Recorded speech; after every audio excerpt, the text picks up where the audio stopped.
Bismillahirrahmanirrahim. Assalamu alaikum everyone. I am Aisha Arshad from BS Chemistry 6th semester morning, and today my presentation topic is Introduction and General Principle of the Environmental Chemistry. We are discussing the environmental chemistry. In this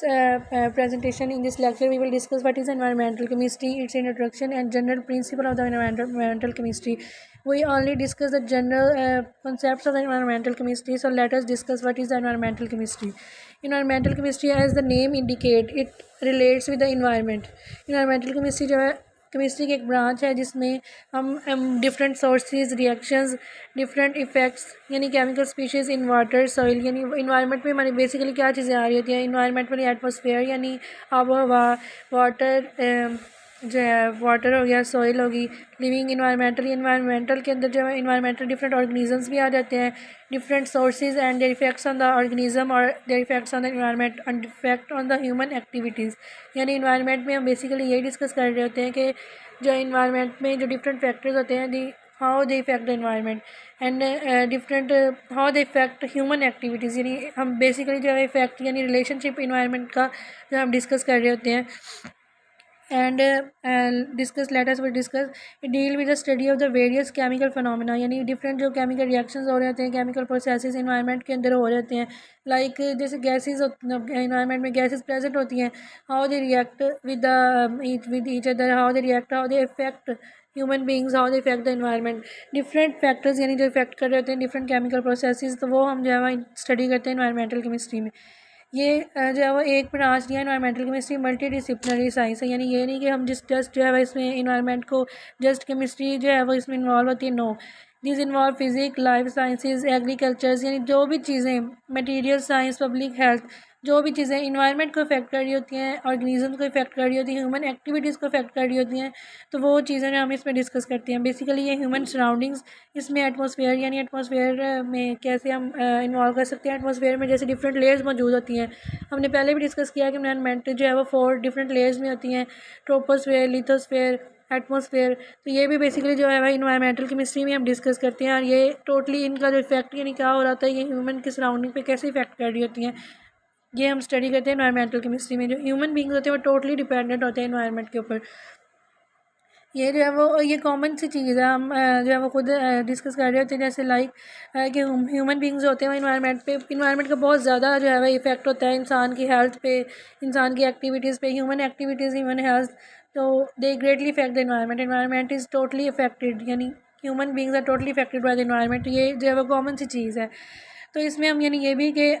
जो environment different factors होते हैं अगर वो हमें नुकसान नहीं पहुँचा रहे तो उनकी कितनी कंसनट्रेशन जो है वो हमारे लिए बेनिफिशियल है मुख्तलिफ जो पोलूटेंट्स होते हैं प्रेजेंट इन द एटमॉस्फेयर मुख्तलिफ केमिकल्स होते हैं तो वो केमिकल किस हद तक जो है वो हमारी सेहत के लिए ठीक है और किस हद तक अगर वो इस हद से बढ़ जाएँ तो हमारे लिए जो है वो ज़ाहिर सी बात है ना नुकसानदेह होगा डेंजरस होंगी टॉक्सिक होंगी चीज़ें तो ये हम डिस्कस कर रहे होते हैं कि यानी कितनी क्वांटिटी इसमें हम क्वांटिटेटिव एनालिसिस करते हैं यानी कितनी क्वांटिटी जो है उनकी हमारे लिए बेनिफिशियल है और क्या जो है हमारे लिए हार्मफुल साबित हो सकता है तो क्वांटिटेटिव जो डिटर्मिनेशन होता है इसमें ग्रेविमेट्रिक टाइट्रीमेट्रिक ग्रेविमेट्रिक बेसिकली क्या होता है इसमें वेट मेजर कर रहे होते हैं यानी कोई भी कंटेमिनेट है कोई भी पोलूटेंट है तो वो किस हद तक कितने ग्राम तक जो है वो इन्वायरमेंट में अगर प्रेजेंट है तो वो हमें इफेक्ट नहीं करेगा कितने अगर इससे जो है वो क्वांटिटी ज़्यादा होगी तो हमें क्या कैसे इफेक्ट करेगा अब टाइट्रीमेट्रिक मेथड यानी इसमें बेसिकली हम वॉल्यूम जो है वो मेजर कर रहे होते हैं कि यानी मुख्तलिफ गैसेस मुख्तलिफ जो कंपोनेंट्स हैं वो किस हद तक कितने वॉल्यूम तक जो हमारे लिए बेनिफिशियल है उससे ज़्यादा अगर वो होंगी तो हमारे हार्मफुल होंगी तो और जो पैरामीटर्स हम डिस्कस कर रहे थे these are the radio chemical basically जो पोलूटेंट्स ऐसे पोलूटेंट जो रेडियो एक्टिव मटीरियल्स जो है वो जो है वो इमिट कर रहे होते हैं यानी एमिशन क्या होती है कि रिमूव कर रहे होते हैं यानी different radiations which are harmful to human which are harmful to environment which are harmful to other organism तो these are the radio chemicals यानी रेडियो केमिकल्स क्या हो रहे हैं पोलूटेंट्स बेसिकली ये पोलूटेंट्स ही हैं जो रेडियो एक्टिव मटीरियल्स को जो है जैसे अल्फा पार्टिकल्स बीटा पार्टिकल्स ये रेज जो होती है वो ह्यूमन के लिए ह्यूमन बींग्स के लिए डिफरेंट अदर ऑर्गेनिज्म के लिए इन्वायरमेंट के लिए हार्मफुल होती हैं तो ये हम बेसिकली जो है इन्वायरमेंटल केमिस्ट्री में जो है वो डिस्कस करते हैं तो ये बेसिकली एक जनरल कॉन्सेप्ट था कि इन्वायरमेंटल केमिस्ट्री में हम क्या क्या डिस्कस करते हैं now let us discuss which is the general principle of the environmental chemistry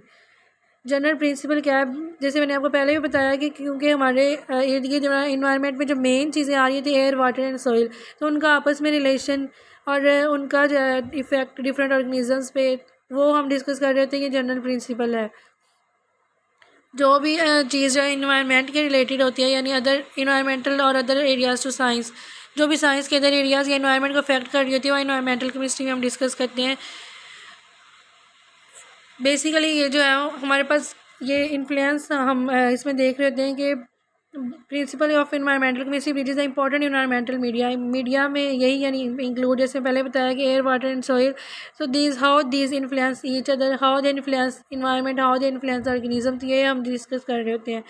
important general concept, हम जो मेन जो इसका प्रिंसिपल होता है इन्वायरमेंटल केमिस्ट्री में, यानी इंपॉर्टेंट हम क्या डिस्कस कर रहे होते हैं, main chemical reactions, different chemical reactions, कुछ सॉल्यूशंस होते हैं, यानी जो इन्वायरमेंट में जो है गैसेस मुख्तलिफ होती हैं, तो वो गैसेस अगर मिक्सअप हो जाए तो वो क्या नुकसान होगा, किस हद तक उनकी कंसनट्रेशन वाले हैं बेनिफिशियल है। Different reactions, different analytical techniques हम यूज़ करते हैं ये जानने के लिए कि जो है कितने हद तक पोल्यूटेंट्स जो है वो इन्वायरमेंट में प्रेजेंट है और किस हद तक वो इफेक्ट कर रहे हैं ऑर्गेनिजम्स को, and how much of their concentration is beneficial and how much concentration is harmful. ये बेसिकली ये नहीं हम ये बता नहीं सकते कि इस हद तक जो है वो केमिकल प्रोसेसेस इन्वायरमेंट में ये यहाँ तक हो रहे हैं तो ये जो हमारे लिए बेनिफिशियल के हैं या नहीं, ये इवॉल्व होते रहते, चेंजेस जो है इन्वायरमेंट में आती रहती हैं। और जैसे क्लाइमेट में हम कहते हैं कि चेंजेस आ रही होती है, तो वो जो है बेसिकली वही एटमॉस्फेयर, एयर और वो इफेक्ट कर रही होती है, तो वैसे इन्वायरमेंट में भी जो है चेंजेस आती हैं। तो ये हम चेंजेस को बेसिकली डिस्कस करते हैं, ये इसका मेन प्रिंसिपल होता है। कुछ लोग जो हैं वो हम जैसे कि देखते हैं कि कुछ जगहों पर स्लाइड चेंज अगर इन्वायरमेंट में आ रही हो तो वो ड्रास्टिक इफेक्ट्स होते हैं, यानी इन्वायरमेंट में थोड़ी सी चेंज होती है ऑर्गेनिजम्स के लिए, इन्वायरमेंट के लिए, तो वो बहुत ज़्यादा जो है वो डेंजरस साबित होती है। इसलिए जो हम इसमें इन्वायरमेंटल केमिस्ट्री में यही बेसिकली कि इनकी क्वांटिटी और क्वालिटी, उनका वॉल्यूम वो मेजर कर रहे होते हैं। कुछ लोग जो है इसे ग्रीन केमिस्ट्री से कन्फ्यूज़ कर रहे होते हैं बिकॉज, लेकिन ये बिल्कुल इसके अपोजिट है। इसमें पोटेंशियल प्रॉब्लम्स जो यानी हो, जैसे पोल्यूशन को कैसे रिड्यूस किया जा सकता है। बेसिकली एनवायरनमेंट में हम यही डिस्कस करते हैं कि अगर कोई चीज़ हार्मफुल है हमारे लिए, हमारे इर्द गिर्द यानी पोल्यूशन है, तो उसको हम कैसे रिड्यूस कर सकते हैं, बेसिकली हम इसमें ये डिस्कस कर रहे होते हैं। तो ये आज का मेरा लेक्चर था। कोई भी आपको कन्फ्यूजन हो तो आप कमेंट्स में पूछ सकते हैं। Thanks for watching.